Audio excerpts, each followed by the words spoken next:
Hey guys, thank you for being here today on MSP Mindset. On this episode, I'm talking with Joe Rojas and Jeff Loehr, both of Start, Grow, Manage. And we're going to talk about the scary topic of niche or die for your MSP.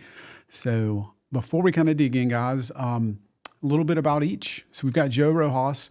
He's the co-founder, COO of Start, Grow, Manage. They spend all their time helping MSPs. He has built and sold 3 MSPs. He's the author of How Entrepreneurs Thrive, and he served our country in the military where he actually began his career in IT. So that's awesome. Jeff, who's also joining me today, is the CEO of Start, Grow, Manage. And I managed to pull the tidbits they don't want you to know out of Jeff today. So he started a kind of an MSP. He didn't know it was an MSP back in 1996. So if you're thinking about Windows NT and even 3.11 in Berlin of all places. So they didn't know it was MSP. That's pretty cool. He's done all kinds of things. He started an angel investment group. He negotiated buying a diamond mine. He's worked on $40 billion projects down to projects worth nothing. And apparently he had a hand in chocolate or cognac diamonds. Like, I guess there's a good way to sell diamonds nobody wanted. So there's probably something applicable to us as MSPs there. He has negotiated with dictators. He's done business in 4 languages and in 37 different countries. And another one he didn't know I found is a former yoga instructor. So we're going to cover some really cool stuff, guys. Just as a heads up, if you're watching this live or on the replay, if you're live, drop your comments in. We'll get to as many as possible. We're going to talk about being agnostic, industry agnostic or not, the pros and cons, how to get over your fear of niching, because it's friggin' scary. I remember being an MSP. We are going to talk about the top challenges and how you overcome them and how you can do that multiple times and what the top challenges are, why they chose their niches, and if it worked, how to choose yours, and what kind of difference it makes. So stay tuned if you want to learn more about those things. So without further ado, let me welcome Joe and Jeff. Guys, thank you for being here. Thank you for having us. Thanks for having us. This is awesome. That introduction, I sounded so cool. You're like the most interesting man in the room. I was like, oh my God, I want to know that guy. We have that recorded, you know? Exactly. So this is going to be fun discussion, I think, because you guys have different backgrounds, right? Different angles you've come at it, right? So Joe, being very animated, tell us a little bit more about yours, right? I know you kind of built 3 MSPs and sold them. That's really, I think, glossing over the interesting or important details. So start with you, if you don't mind telling a little bit of that. Yeah, I mean, tell me about the first one and all the money you made. I can tell you about the first one and all the crying I did. I can tell you that. Right? So the first one took me a few years to figure out. You know, when like you said, I quit school early on. Then when I turned 18, I decided that I'd get my GED. 19, I went in the Army. And I got all my technical training. I came out. I worked for the Department of Defense for 4 years, fixing night vision, thermal viewers, GPSs, cool stuff. And then I got poached by a biomedical engineering company. I did that for a couple of years. And I got poached by an IT company. And then I decided that I'd start my own MSP because, I knew I was so technical and I was very good at fixing stuff. And I'm like, yeah, I'm going to go do it. And then I sucked, man. It sucked so bad. I was great at fixing stuff. And when I got a client, I was great with the client. But man, did I suck at selling. Yeah. I just really did. And so that was the hardest part, right? It's like, and there were 2 really hard parts. One was sucking at selling. And then 2 was every time I got a client, I had to learn their whole thing, like everything that they did. Cause I really wanted to own it. And the only way you can own it is you had it. So if they were lawyers, I learned all their lawware and blah, blah, blah. If they were doctors, I learned their EHR. If they were movers, I learned their moving software. So whatever the ERP was, or whatever the EHR, whatever the CRM, or whatever software they used to run their business, their LOB, their line of business application. I went and I learned that. And it just took forever to onboard somebody. And so those were the hard parts. And so I sucked for a real long time. And then I figured it out. When I figured it out, then which was like, okay, one kind of client. Well, I think this is important to the Yeah. niche part. You told me something, if you don't mind, give me some color on what kind of revenue you got to. It took you a while in that first business, right? It wasn't straight up and to the right. I was at $250,000 for like a couple of years. And I couldn't move past it, because I would get a client and lose a client, and it was so hard. And then when I said, okay, lawyers only, that was it. Lawyers only. We went to $1 million in 18 months, right? Wow. It moved really fast, right? And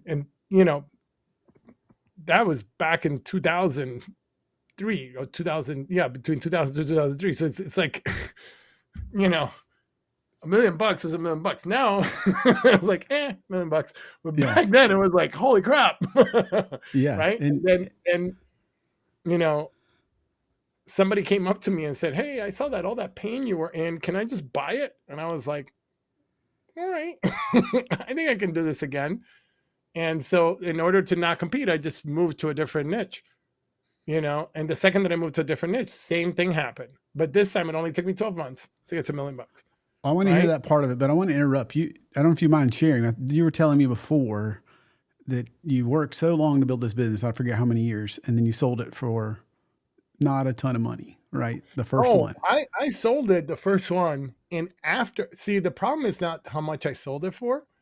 It's that I had so much debt because I had sucked for so long. Oh my gosh. All I had left over after I paid everybody back after selling the business and going, yeah, I'm in the money, was $14,000. Yep. I feel like you're speaking to my soul there. Like, yeah, you're a genius. It took you so long. You sold a business. And that's the thing, right? You sell a business, everybody goes, man, the guy didn't have to work the rest of his life, like he said. You cashed out. I had $14,000 after I paid it. I had like $100,000 loan here, and I had this money and that money, and so after I paid everything back, that's it. I have $14,000 left, and so but I took that $14,000 and turned it into $1 million in a year. So I want to come back to that. Let me hit pause, if you don't mind. So Jeff, we've got a comment that's teed up. Was it Joe or Jeff that did the diamond mine in the angel group? So that was guilty as charged you, Jeff. All right, good. Well, thank you. Positive energy there for asking that question. Keep them coming, guys. I actually did want to tee up. So Jeff, thanks for pausing for a second, Joe, because you're getting to some of the good parts, but I wanted to bring your background in. Tell us about, I don't know, you later realized you're an MSP. Let's go all the way back to like 96, when half the people listening weren't born, probably. I think he just called you old, Jeff. Really old, Damien. I don't think that's the case.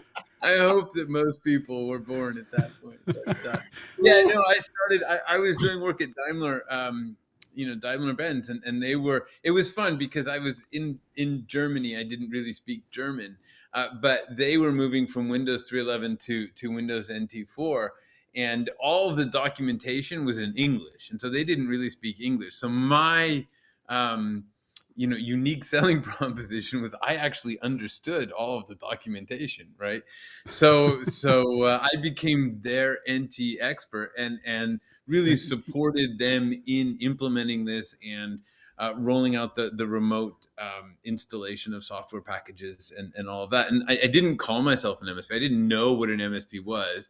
I didn't even learn that term until a few years ago when I met Joe. But essentially, I was doing the same sort of thing for Daimler-Benz, right?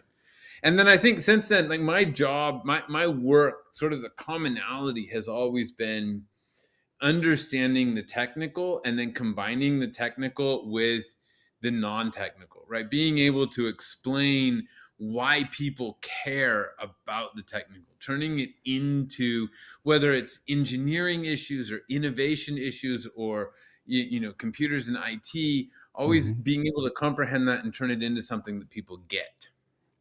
Right. That's hard for us tech people. Yeah. Yeah. So Well, the because I was always able to come at it from the perspective of not knowing what I'm doing, so it was that was the advantage. Like I'd always ask the stupid questions, because I had no ego in it. I knew I didn't know anything, right? That's awesome. Yeah, That's a good place to start from. that's a really great place for if you're an MSP. You and as you begin to niche, and when you niche and you start working with that client, you want to ask all the stupid questions because you want to know that client's business inside out. And that's what I love about working with Jeff. Jeff has he'll ask every question. And then we as we develop the answers and we understand what the needs are, then it's easier to communicate to everybody that's inside that niche, because now you're using their language and you're speaking with their problems and their issues and the things that they're thinking about. So that's the power of it. Right. So just to kind of connect the dots, Jeff, you went from didn't know it was MSP in 96, early days, 311 and T4, and then went to negotiating diamond mines and being a yoga instructor and all sorts of corporate, basically strategy and marketing, right? So you had to explain always strategy and marketing and working with, like I say, understanding these hard technical things and developing the communications and the challenges within that, right? Okay. Yeah. Well, to kind of weave this back together, we got a comment I'll put up here. Advanced 2000 says, Joe, how did you start the business with 14K? Did you own the infrastructure? I'm not exactly sure what you mean, but I interrupted because and correct me if I'm wrong, you sold your first business, your MSP that did start growing and did well. And then after you paid off everything, you ended up with 14K. a big fat $14,000 to live the rest of your life on, right? Yeah. So what I did want to get to, because I think these tie together in my mind, then what? Then what did you do? You sold one business. You did kind of decide to niche. I paid back all the debt. That's the first thing that I had a clean balance sheet at the time. So $14,000 plus debt capacity, really. Given what happened at SVB recently, that's a really important thing to say. Yeah. That was good. And then what I did is really sit down and figure out, okay, what am I doing next in terms of niche, right? And so the next round was architects. And then it was, so the first one is attorneys. Yeah, the first one was attorneys. My next round was architects. So I said, okay, now let's figure out what are the problems that architects are having. Well, architects are having a bunch of problems, moving large volume files, storage capacity, and believe it or not, aesthetics. Architects actually really care how their data closet looks and how their workstations look and how they're making all the cable disappear, making everything, really. And it's interesting because even way back when, I had architects back in 2008, 2009, and some of those people are still using their workstation because we bought the fastest gaming stations that we could get with the best GPUs and all the best stuff. So to answer that question, what did I do with that $14,000 is build the marketing for architects. That's what I did. And then I went out and got me some. And then once I went out and got me some, once I got my first one, then it was easy. So it's really getting out there and saying, look, I do IT for architects. This is a problem that they have, and this is how we solve it. And then, I already had momentum, having had built a sales process before, and having had the connections. Since I had the lawyers, I reached out to everybody and said, listen, I'm not trying to get your business because you're over there, but what architects do you know? And I got some good referrals, took the little bit of money that I had, right? Put it into some nice looking, at the time, one-pagers and stuff like that, and went out and started knocking doors, and boom, started over again. Got a client within a month and a half of the sale, and then from there just built up. But the reason it worked is that he knew the problem that he solved and for whom. So he was able to go to architects And he didn't do the 20 questions like, oh, how do you guys feel about your IT today? Do you want better IT? Do you want faster IT? No, he was able to go to them and say, look, I think this is your problem. Do you feel this pain? And then they would say, yeah, I feel that pain, because he took the time to understand the pain that architects had. That was the first investment. What is the pain that they have? So we could go to each one of them and say, I'll bet you feel this pain. And they'd say, yeah, I feel that pain. And they'd say, guess what? I have a solution to that pain. And if you take my solution, this is what life is going to look like. And that makes the whole selling process so much easier than if you go into them and say, hey, I do IT. And I do architecture. Who cares? Yeah. Right. I remember I was in a bidding, not a bidding where there was an architect that was selecting their MSP, right? And they're like, tell us about the kinds of clients that you work with. I said, I work with architects. And what other clients? I work with architects. And who else? Architects. Right? Yeah. So I How came did- in. So I came in the bidding process. I was probably 30% higher than everybody else, nice. but they went with me, Right. right? Because I said, look, if you're going to go with these other guys, these are the things that you should look out for. I'm not telling you that you should go with me, but this is what needs to be in your proposal. Boom, boom, boom, boom, boom, boom, boom. All right. If you have any questions, call me. I'm happy to answer them. And I'm not going to be the cheapest one. You should know that. Right up front. And then I came in, they're like, oh, you came in so high. Can you, and you could always bend and flex a little bit. So I bend and flex a little bit, but that, you can niche yourself down into a category of one. The clearer the problem that you solve for the client, the more that they'll pay you, because they can't get what they can get from you from anybody else. And that's the trick. Yes. Right. You speak category of one is the mindset, right? That's a big change in mindset. So let me go back to that. This is either of you guys. I know Joe did this, but Jeff may have insight with the first time you chose. So you were like most MSPs, right? Which is, at least I'll speak for myself. If your check clears, you could be a client. Maybe not. No, that was me. That was me the first time around. Yeah. Yeah. So how did you even pick attorneys the first time? And then why did you pick? It was the most clients that I had the first time. Okay. After I did it the first time, I had this epiphany, right? I'm in New York. It doesn't matter what I pick. I can get $2 million. Yep. I could pick delis. Yeah. I could work with delis and I'll get $2 million. It didn't matter. Yeah. You could do delis painted yellow and get $1 million. In New York. Yeah. And that's really what got clear for me, is that everybody goes through this, like, how do you select your avatar? It's so hard. So here's how you do it. Okay. This is very scientific. You take a piece of paper and you make a grid and you write all the avatars that you think that you like, right? And you put the piece of paper down and you take a penny and you turn like this and you let go of the penny, and wherever it lands, that's your avatar. And then you just build your marketing around that, and then boom, you're off to the races. Right now, Another great scientific way to do it is to find the people that you like to work with, right? So the people that you like to work with, that you enjoy, just work with them more. And why would you work with people that you don't like? Like, if you have an affinity for lawyers, go work with lawyers, right? If you want to what I discovered, though, Jeff? You know what I discovered? I really don't like lawyers. You sold your MSP. Right? If you had loved working with lawyers, you'd probably still be there right now. Nothing against lawyers out there. We love you guys. Please don't sue us. But I mean, if you loved it, there's no way you would have sold, right? If you'd be like, oh, God, I just can't get enough of these lawyers. That was low hanging fruit there. That was that was a layup there. Gotcha. So architects is where, you had no clients. So architects was just, I'm going to pick one. Yeah, no, what I liked about architect is that they had complex problems, right?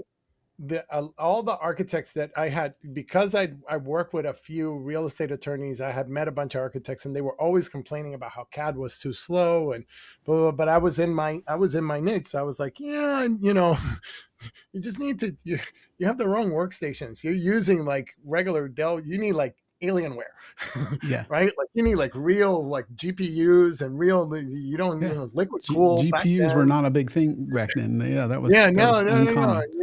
So I had like liquid cooling Alienware. That's what I had. That's what I was Nice. selling, right? But that's what made the difference, right? And gigabit switches, which at the time were not like the thing. If I were going to sell architects today, I'd only do fiber. Mm-hmm. I wouldn't even do like I'd run fiber to every single workstation. Forget about it, Mm-hmm. right? Like that. I think about it. It's like, ooh, this is how I would build that infrastructure, Right. but that's it's and it's really understanding what is the problem that client has, right? And so as I got better and better at it, it was great. We had a lot of fun, and we worked with a lot of cool architects that did a lot of cool stuff. So that was it. But it's what Jeff said, right? So if you have some clients now that you love working with them, they pay you on time. If you could clone that client 1,000 times, you would only want to work with that kind of client. Go down that road. There's nothing wrong with that. Even if you only have one, go down that road. Start talking to that client. Start understanding why they chose you. Why is it that working with you makes all that difference? What is it you're helping them do? How are they delivering on their business promises because you're the MSP that's got their back, right? Mm-hmm. And then you can start to find other companies that do exactly what they do and get more of those. So that's really Jeff is spot on with that. I like the penny method too, but that's when you're first starting. See, because when you're first starting and you don't know, Yeah, the penny method works. that's right. But once you've been around for a while, you know who you like and you know who you don't like. Yeah. You know who's a PIA. Yeah. And And so this is really, yeah. And this is really the first when we start working with an MSP, right? This is the first thing that we start with every single time, because every single one of them comes to us and says, "Well, I'm agnostic," right? Have we ever met anybody who didn't say they were agnostic? Right. Right. And they use the word, I'm agnostic, right? Or the other one is, who's your customer? Well, anybody whose check clears, right? Because it doesn't work. It's not just that there's nothing wrong with focusing on a client. You must focus on the specific target market in order to scale your business, or you end up working far too much. It's impossible to sell, and you end up constantly in price competition. Mm. Now, I want to qualify what Jeff means by it doesn't work, because a lot of people are going to say, but wait a minute, I have a $2 million or a $3 million MSP and, it's working just fine. Uh-huh. Sure. But it isn't, right? If you want to scale from 3 million to 30 million, it isn't working just fine. You've had a $3 million MSP for the last 10 years. Mm-hmm. That's not scaling. Scaling means that it goes like that, not like this. Dribble, dribble, dribble, dribble, dribble, Yeah. dribble. I Right? didn't even say, I haven't run into many. I don't think I've run into anybody who's got and maybe you have, but I haven't run into anybody who's got like a $3 million MSP who's agnostic and who's happy, right? Because maybe the business is working, but they're also working 24 hours a day, taking phone calls at 2:00 in the morning. They've got problems with their team. They're trying to figure out how to solve problems that they never thought they'd have to try and figure out, right? Because everything's different. They have to reinvent it all the time. They have to negotiate with their customers after the fact about work that they did yesterday, right? So maybe they're happy with the $3 million level. Maybe they're looking at saying, well, I don't need to be $30 million. But in my experience, if you haven't narrowed that niche, and if you get to $3 million, you are frantic. You are running around the whole time and don't have much of a life outside of your work. That's the important part, right? Revenue aside, if you hate your life. If you hate your life, what's the point, right? Right. Yeah. So I'm okay if you have a $3 million business and you're working 30 hours a week and everything, your team is handling everything and you're golden. you're fine to stay like that forever. But the problem is working 110 hours a week and coming every week is a new problem, a new challenge, a new thing that you never seen before. The great thing, I remember my next one was ophthalmologist after we did architects. And the thing with ophthalmologists is they got so many different pieces of equipment that interface with the network. And it took us, that one actually slowed me down. Because when I sold the other one and I moved into this one, I had way more money, but it slowed me down because the learning curve was so much bigger. But once we learned it, we had some of the biggest ophthalmology practices in New York because we knew inside out everything that connected, everything that worked, everything that didn't work. And then when we brought on a new practice, it was like a no-brainer. Like, oh yeah, that's this equipment, that's that equipment, this is the LASIK machine, this is the this is the that. Boom. And you bring all that stuff together and off you go. Right. And so then you standardize your stack, you standardize your networking hardware, you exactly, you have relationship with all the vendors for all the equipment. They know you. Yeah. You get certified in a bunch of the equipment. They call you. It's great. They're telling other people. I remember we were doing this EHR for ophthalmology, and they would recommend us to their new clients. They're like, yeah, it's not our software. It's your setup doesn't work. Call these guys. Because everywhere that we have them, it works. That's right. awesome. And then we would show up and then it worked. And that's really the key. The key is you get really good because you're doing the same thing over and over and over again. And when you do that, it's inevitable that you're going to get good. Yeah. That sounds really obvious, but let me break it down a couple of things, right? So just to be clear, pick a niche or die. That's your point of view, right? You can't scale. You won't be happy, right? And we're talking to the guys that have done it and done it 3 times. In your case, Joe, sold 3 MSPs, if I understand. Yeah. So, and we've helped 35 different companies, multiple do the companies. same thing. Yeah. Yeah. And that's what you do now is help MSPs do that, right? So you've helped quite a few more. So guys, this is the time to get your questions answered. I'm going to take one now. Keep them coming. Get as many as possible. But it kind of ties into what I was thinking. Thank you, Lawrence, for asking. So either one of you guys, how do you handle dropping or putting them on notice, right? If you're going from where everybody, it's hard. We started, since it started 99, sound a lot like Joe, but slower. So started back then, but still agnostic. And I think that's part of the struggle, right? I won't speak for Jeff or Lawrence, but you're trying to take care of all these clients, and some of you got a relationship with years, and you don't want to just say, hey, get out.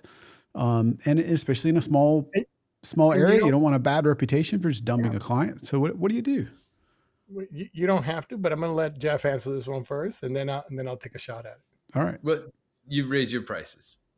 So what happens is that as you niche and as you get more specialized, you are more valuable.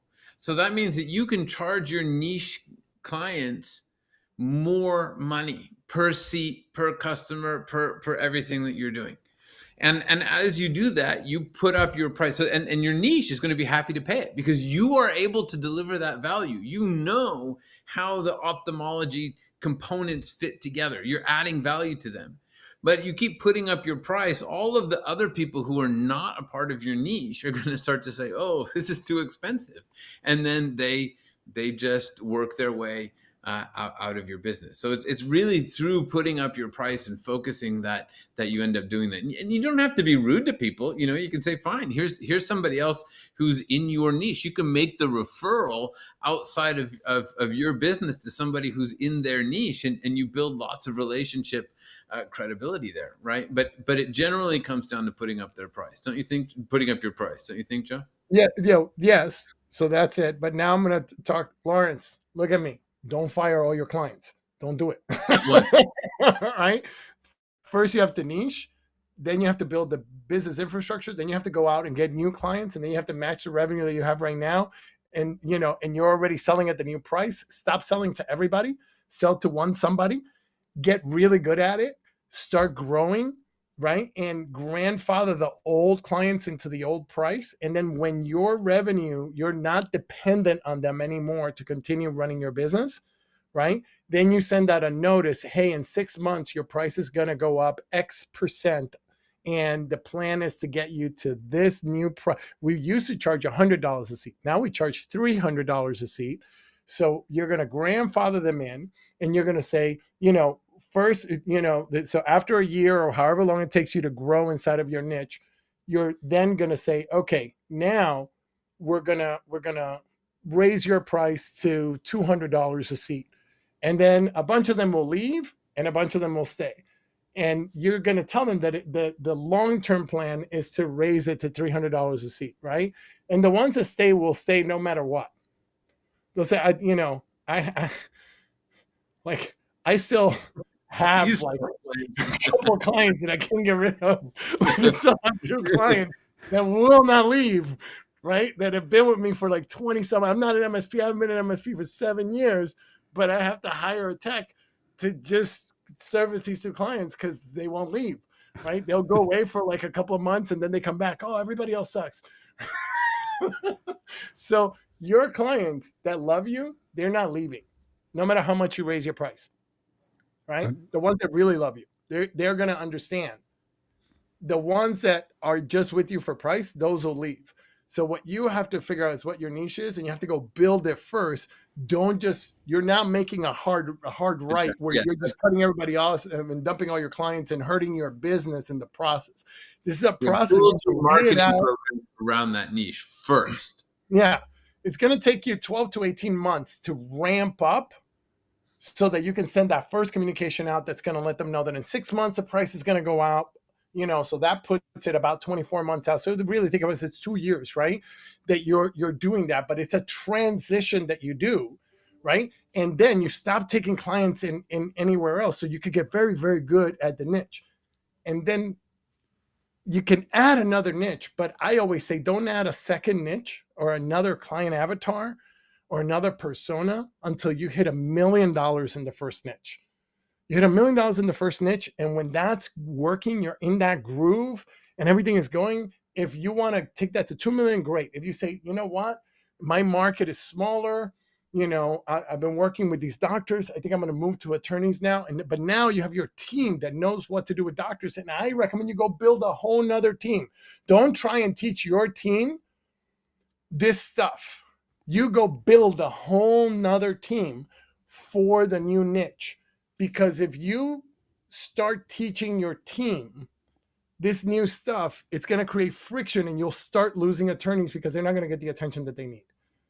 Right? So now, or the doctors, right? If you started with doctors, the doctors aren't going to get the attention they need. So you go build a whole new team in the new niche, and then you go and grow that. Now that gets to $1 million, and you go and do it again. I don't have a problem if you have 3 personas or 4 personas, but you have to have a team that understands them and knows how to run it and knows how to take it to the next level. That's what I got about that. Interesting point, right? Don't get rid of your business. That makes some sense, a lot of sense, right? Don't cannibalize your business and wonder how you're going to make payroll. No, don't shoot yourself in the foot. Don't do it. Yeah, don't shoot yourself in the foot and wait before you go for another niche. That makes a ton of sense. So guys, these are the guys that have done it over and over again. We got some good comments. Anybody's listening, take advantage of this, because you can either disagree with them and come back and tell us how you built a $30 million MSP that you love, or you can ask your questions and figure out how to niche. Yeah. No, I'd love to hear that. Yeah, I would too. So let's see. Speaking of that, we've got JJ who says, I'm sure I've heard this before, but in my market, rural New Hampshire, there aren't enough lawyers or whatever niche. So what do I do? I know I talk to MSPs that are in smaller markets. So I love that. See, all that came to an end during COVID. It doesn't matter where you are. It really doesn't. And if you're worried about boots on the ground, use Feel Nation. Find a partner on the ground, wherever it is that you can get boots on the ground, right? And it's really, when you pick a niche, you can go after whatever, find all your neighboring counties, all that stuff, all that. You can service anybody, anywhere. And that's really the magic of now, the time that we're in now. You could service in Canada if you want. It doesn't matter. So yes, your area may be small, but you can target your marketing in the five surrounding counties, and you can use boots on the ground from somebody else. Because boots on the ground happens once. Once you have all your tools in, how many times do you really go to your clients if you did a good job at setting them up? Right? Right. And depending on the niche that you pick, you may never ever see your clients ever. Right. Right. Interesting. Well, and if you're in New Hampshire, you just look at your neighbors. I mean, really, Massachusetts. I'm sure there are a few lawyers there.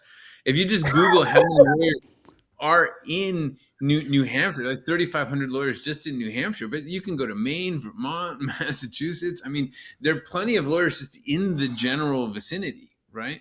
So I'll bet that within sort of driving distance, you can find a large enough niche. But there's another way to think about this, because maybe your niche is local rural service. So a niche doesn't actually always have to be an industry. We talk about it a lot like it's an industry, but it has to be a group of people who have the same problem. So the definition of a niche is really that they all have the same problem. There's some characteristics that they share that imply that they need the same solution that you offer. So perhaps there's something about being in rural New Hampshire that necessitates a certain way of working, or that has specific problems, and you can then address those for your niche in rural New Hampshire. So it doesn't have to be industry. We just often use industry as a shortcut because it's easy to see how people in the same industry have the same problem.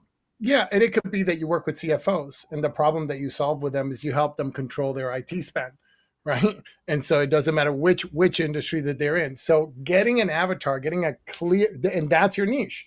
We work with CFOs, and this is the problem that we solve for them, right? The other thing to really get, okay, is that if we're talking about $1 million business with an average price of $2,500, we're talking about 34 clients.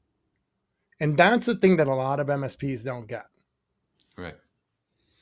We're talking about 34 clients with an average price of $2,500 a month. Right? So it's not like, so it takes 34 clients to get to $1 million ARR. Is that what you're saying? Yeah. Yep. So it's not like you're doing all these crazy, like I need, 200 clients. You don't need 200 clients. You need 34 clients to get to $1 million. Right? You want to get to 2 million, you need 68 clients. it's like, you could get to 3 million and still not hit 100 clients. Mm-hmm. And that's the thing. But see, it's hard to do when you're talking to everybody. When you're talking to one, I'm sure that there are 34 lawyers where you are. Because there are 34 lawyers, in every square centimeter of the United States. That's a different issue, I think. Yeah. Right? So I'm not saying go for lawyers, but whoever you pick, you're going to find 34 of them in neighboring municipalities, right? So that's really the game. Is you want to get to 34 at an average price of $2,500 a month, and that's not a whole lot. Right. That's 10 users at $250 a month. So I want to switch it up. I want to take a couple other, but we were talking, it just reminded me of this. We were talking backstage about issues and even backup in DR, some near misses. So Jeff had an interesting one. I think you both had an interesting, I don't know if anyone wanted to go first, because part of this is just being vulnerable, talking about reality, right? So. Well, you remember I talked about the fact that I didn't know anything about technology, but I was able to understand the documentation, right? Right. And this was 96. So I was with Daimler in Berlin. And they just sort of implemented email. Not everybody had it yet, only sort of the execs, and they were still not entirely sure. And so we hadn't completely backed everything up. It was all sort of held together with spit and baling wire, and so I managed to delete everything, and that was sort of when the executives decided that, yeah, they really did care about email. And I was in the doghouse for quite a while because it was gone. Like it wasn't just like oh, we can restore it kind of thing.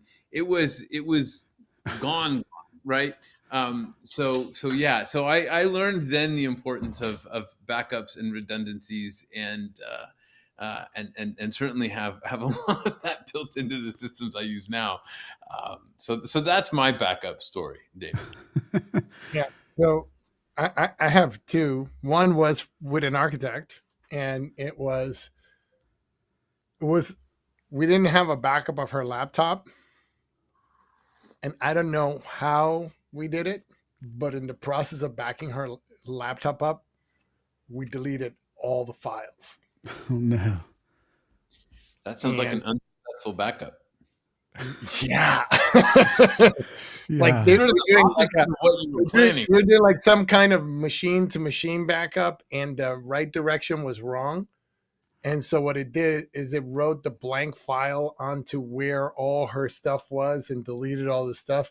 And we tried every FAT32 and NTFS backup restore and freaking rolling the machine. Nothing worked. I Oh just couldn't no. get the files back. I couldn't get the files back. We got it. We got our asses kicked, and so that had me learn my lesson about like really, really, because we lost a client. There was nothing I could do to salvage that one. It was just terrible, terrible, terrible thing. When I got the phone call, like when you get that thing where you just like something inside you just drops Yes. I do know that thing. and just goes and you got to hold on to something. Like it was like that because it was like a big deal architect that had done landmark buildings all throughout New York, like the Oh big, no. like it was like pictures and all kinds of. We didn't lose everything, but we lost stuff that just was irreplaceable, Mm, and it was ugly. And no then, doubt. and then I had another one where the client called and said, "Yeah, one of my people just clicked on a thing, and it says we have to pay money to get the and it was 45 gigs had gotten encrypted, right? And we managed to log in, shut the machine down, and then because we had the right backup in place at that time, I just deleted the whole volume and restored from backup. And Nice. the latest backup was 15 minutes old. So I was backing up this high transactional clients. We were doing a backup snapshot every 15 minutes, and we just put everything back. It took about an hour and a half. Everything happened online, but they were delighted with us. Like and so but it'll never make up for that sinking feeling I'll never get over that. I will Anybody never listening know what we're talking about? That is such a Anybody feel terrible that? moment in one's life when you have to admit that you just really screwed things up royally. I will never get over the fact that we lost those files ever, ever, ever. I've tried. I've gone to courses on self-improvement. Therapy, I've written letters about it. Have a I big will cry never session. get over it. I've tried everything, man. Joe gave you some yoga instruction, still didn't. I Everything. give Nothing. yoga instruction, meditation. Oh my gosh. Well, guys, just on that segment, guys, this is why the show is brought to you by Servosity. So, with Servosity Safe, you don't have to worry about that. And the quick story, guys, is I was an MSP who lost data, and I learned the hard way. That sucks. And I learned if it's not tested, I don't trust it. Disagree with me if you want. Disagree with these guys about niching if you want. But if you don't have a tested backup out, I'm not sure you've got anything. So with Servosity Safe, you can cut your workload in half and let us manage your backups. In my opinion, most importantly, we do daily testing of every single volume done for you. So now there's no more excuses. Plus, we store it in tamper-proof immutable storage. So if you want to quit wasting your time and diverting your focus of your engineers on babysitting backups, dealing with failed backups, or losing sleep about the ability to restore data for your super valuable niche, hit Savasi.com/call. You'll end up on a conversation with me. If you want to chat backups, whatever you want to chat, we can have a nice call. No hard pitch. In fact, I'll give you my process that I've developed over the last 18 years to manage it yourself. So if it's something you're interested, don't do what I did or what Joe did or what Jeff did. So anyway, Savasi.com/call if you'd like to learn more. All right. So on that note, Do it, guys. He's going to give you the process. You want the process, so make sure you do it. Yes, we're going to talk about that later. You guys, I think, have something to give away. Joe also just mentioned that the only unforgivable sin is losing client data, right? That is correct. That is correct. I can tell you firsthand as MSP, we did. And here's the bad part of my story: they were like the best client. They were not only our largest. That was 5 physical servers back then. That was a big client for us. And they spent money and they paid. So they put in rate on every server. They put in the nice stuff. They didn't go cheap. And there was nowhere for us to hide. Like, they did everything we asked. They used every system we told. They paid their bill on time, and then we lost their data. It's not like we could say, oh, you didn't buy the good backup, you inherited it, and I inherited yours. No, I had nothing like that. I used the best of breed tools, and I learned the hard way that if I don't have a tested backup, I have no idea. So really good comment there, Lawrence.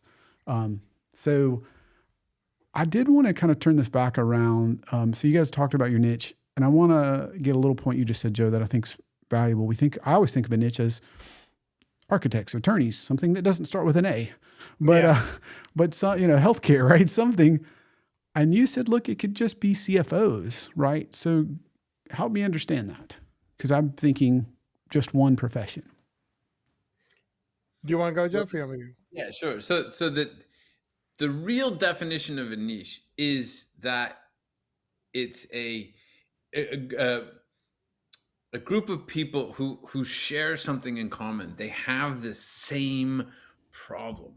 So, when we talk about industries, it's very clear that an architect is going to have a different set of problems than an attorney. But if you were selling coffee, for example, there's artisanal coffee and there's Dunkin' Donuts coffee, two very different niches. They have nothing to do with the industry. Like, you might have lawyers and architects buying artisanal coffee and lawyers and architects buying Dunkin' Donuts for whatever reason.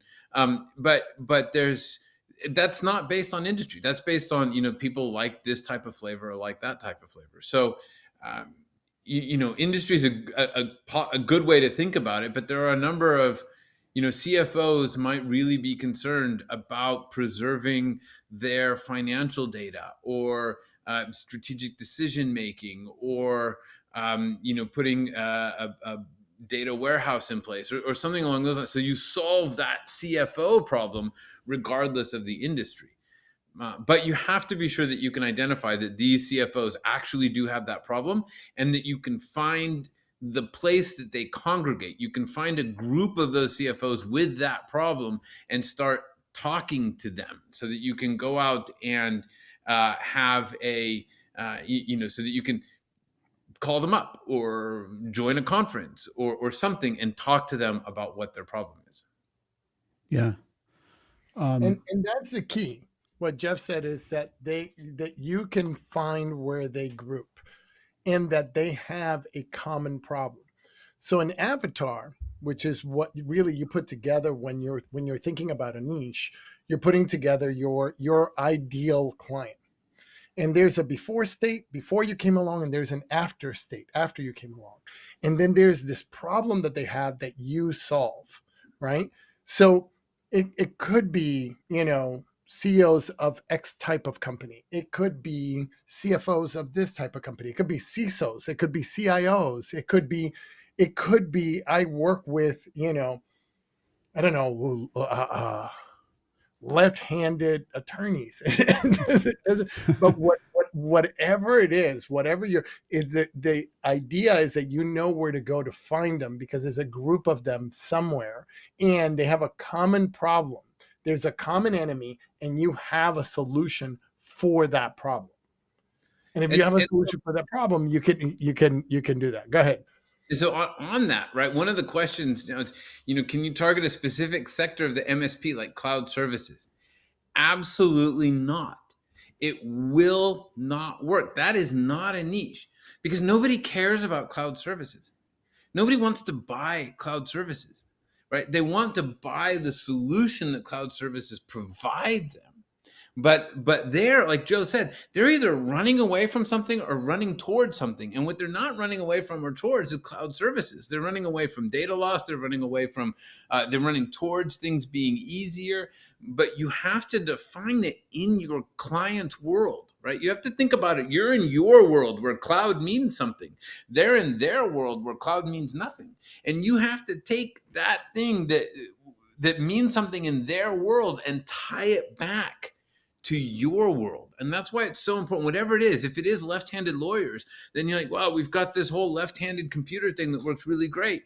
And all of the left-handed lawyers are desperate to have it, right? And that's fine.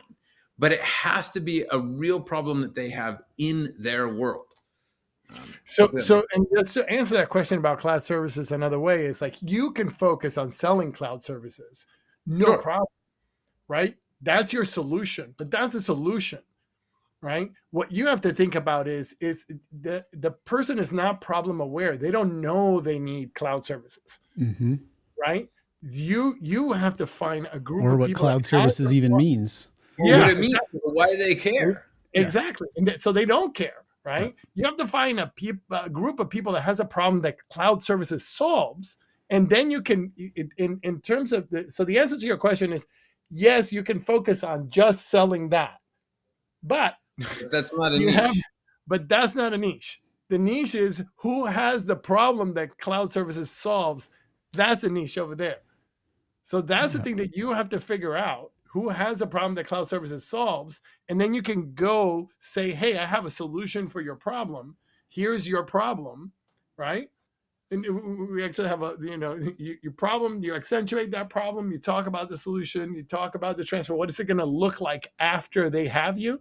And then you can make them an offer.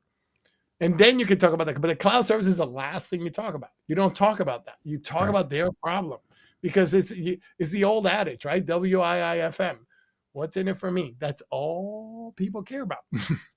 Everybody's got cloud services. The only reason people buy, they buy because they're unhappy in some way, shape, or form. If they're perfectly happy in every way, they're never going to buy. Yeah. And so you have to, like Jeff said, in their world, understand what it is that they're unhappy about, right? And then you have to create a bridge from their world to your world so that you can show them, look, this is the solution that's going to solve the thing that has you unhappy. But you can't show them this until you connect in their world. Nice. And that's why you have to niche. Because it's hard to get that conversation together and draw everybody and pull them toward you and build an audience and do all the things that you need to do to be effective at that. Right? So that tees up this next question. And spoiler alert, anybody that says stay to the end, I think you guys are going to offer them something that's going to help them with this. But I want to take this from Sandy Gogos, I guess. But how do you market to your niche, right? Now, I guess we got people over the should I niche. What do I do? Postal mail, email, cold calls. They left out like skywriting, but what do you do? Like what's like the answer? Sure, right? Sure. Absolutely. It really comes down to what they're looking for, right? Where can you find a group of these people? Where do they congregate? And I think very often we make this much more complicated than it needs to be. One of the things that we recommend, like Joe said, you only need 10, 20, 30 clients to really make a difference. So if you just create a list of the top 100 companies that you would go after, and you can send them something, in FedEx, or you can go to their office, or just depending on where they will be. Maybe they're the type that like to congregate in coffee shop, so you go to the coffee shop, right? But you go to where those 100 people are and start having conversations with them. But it depends on them. It depends on what they need. What I will say is that in our experience, cold email and cold calling tend to be the least effective ways of selling in any of these services, because they're not listening. What you really want to do is find a place where they're talking about the problems that they have, or you have the opportunity to be in front of people who have the problems that you solve, Yeah. so that you can speak directly to that. Yeah. When I did attorneys, I used to go to the attorney tech show, which happens every year in New York on 6th Avenue, 57th Street at the Hilton, I think that's there, the Hyatt, whichever one, that big one that's on 6th and 57th. Starts with a H. Yeah. Right. So I would go to that show every year, set up a table, use those MDF dollars that you guys don't use. Everybody's offering MDF dollars. I'm sure Damien's got some MDF dollars he can give you. Use them up, right? And then you show up, and then call a couple of vendors, have them come, be there with you, and you do that. So when I did the ophthalmologist, the same thing. I used to go to the LASIK show and the Javits, right? Because there's all the LASIK companies come, they have all the new lasers, all the new stuff. You get a table there. Right? Or you just walk around, because you don't need that many, right? In the beginning, I just, it's the same thing with the architects. I just did a lot of door knocking because I knew what I wanted. And when you know what you want, you can just you could go right on Google and make, attorneys near me, and then just go knock on their doors and say, look, I only work with attorneys. This is the problem that I solve for them. They have a document management problem. Their case management system is not synchronizing with their document management. You can't find versions of things. You start talking about the problems that they're having, and in their then language. Yeah, all of a sudden, and don't call them tickets, call them cases. Oh, we're going to open your case up. Hold on, and you just talk in their language, When I worked in healthcare, we always had a chart. Oh, let me look at your chart, And so it's like you speak in their language, because that's what you do. And then they're like, you're right in there with them. Nice. I'm going to triage this situation for you. You're working in healthcare. You're never troubleshooting. You're always triaging. Right? It's like really you speak in their language, because they love that. They're hearing that, they understand what you're talking. You don't sound like an alien. And that's what happens when you speak in tech gobbledygook. You got to speak in your client's language. That's the advantage of having a niche, is that you can speak. I can never make up on my niche. I can never.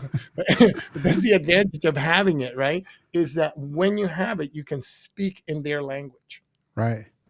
And so that's really where you get dialed in. And look, for everybody, it's those first 35, 40 clients. That's all you're focused on. Yep. 35, 40, go get 35, 40 clients in one single avatar. Don't worry about whether it's they're all in the same industry. They have to be in the same avatar. So you can define, like for the New Hampshire guy, you can define your avatar geographically.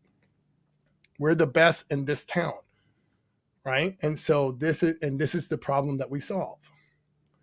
So that's how you can do that.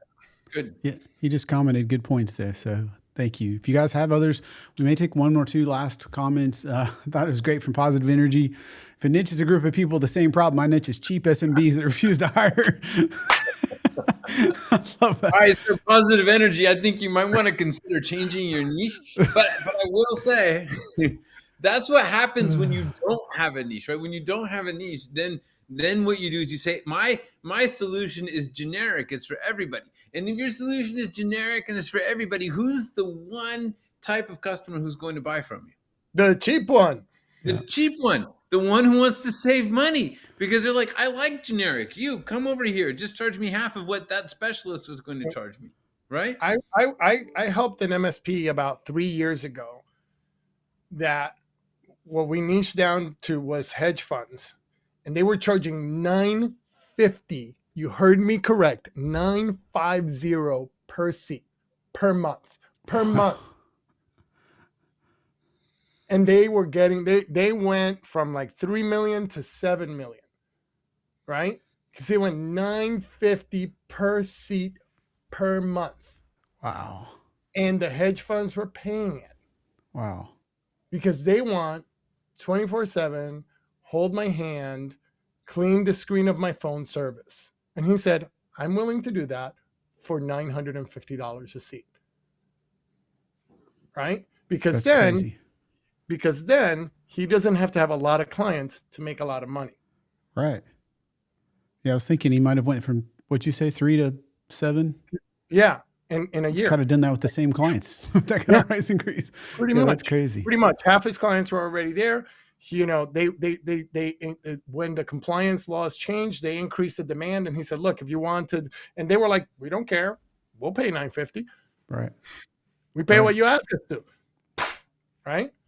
Right. I worked with another MSP 2 years ago who's in high-end construction, right? He does high-end construction firms that do high rises and stuff like that, $450 a seat, right? Wow.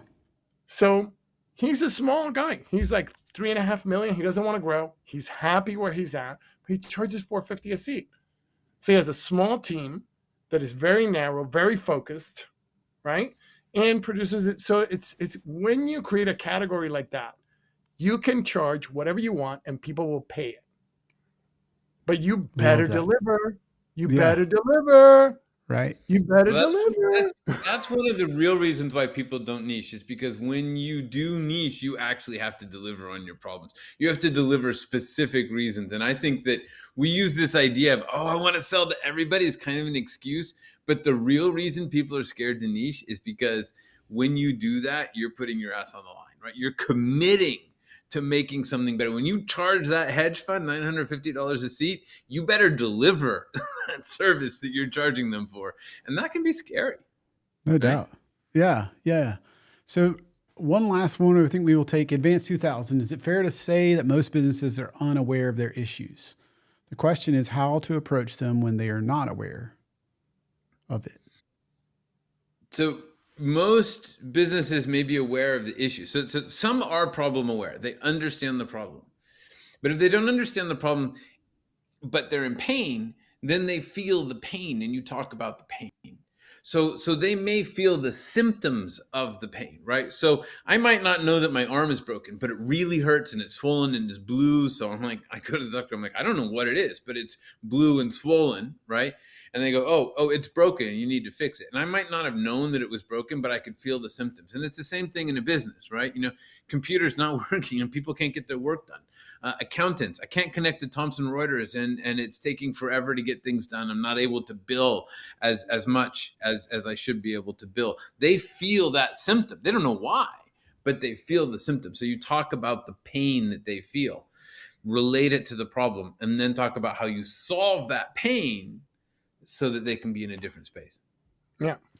That's awesome. And what happens is, as you get better, when you niche like that, what happens is you can go in and spend some time at a client's and start to understand their business process. How does what they do work?